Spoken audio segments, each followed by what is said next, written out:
खबर शामिल करेंगे इस्लामाबाद से। आपको बताते चले कि इस्लामाबाद सेक्टर H9 के सस्ता बाजार में आग लगने से सैकड़ों स्टॉल जलकर खाकस्तर हो गए। स्टॉल होल्डर्स का करोड़ों का नुकसान हो गया। रेस्क्यू और फायर फाइटर्स ने आग पर काबू पा लिया। स्टॉल होल्डर्स चैनल 5 से गुफ्तगू करते हुए फट पड़े। मज़ीद तफसीलात जानते हैं इस्लामाबाद से ज़मीर हुसैन ज़मीर की इस रिपोर्ट में।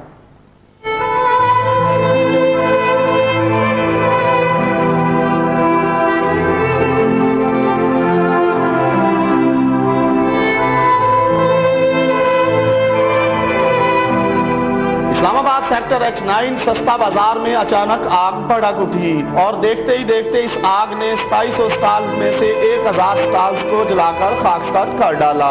सीडीए, रेस्क्यू और फायर फाइटर का अमला आग बुझाने की कोशिशों में मसरूफ रहा। तकरीबन 4.5 घंटे की कोशिशों के बाद आग पर मुकम्मल काबू पा लिया गया।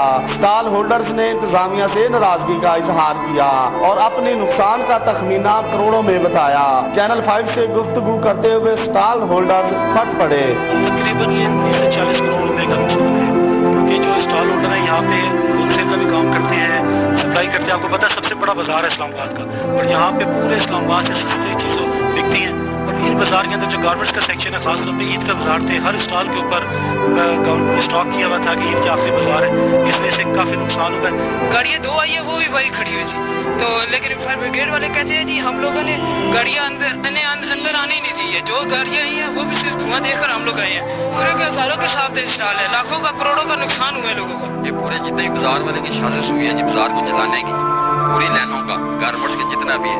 अभी जिन सीडीए वालों को चाहिए, गरीब बंदे हैं साहब, किसी ने तो कर्जा लेके डाला हुआ माल किसना डाला है, इनको चाहिए स्टॉल सफाई करा के, इनको शेटर सारे नए डाल के दे और ये खुद अपना समाज फंड डाल देंगे। पैसे ऐसे तो ये कोई नहीं देता। जिन्होंने वो टैंकर भेजे जो घरों में सप्लाई करते हैं, मतलब जिसमें पानी का मसला होता है उसके लिए इन्होंने ये अभी भेजा है।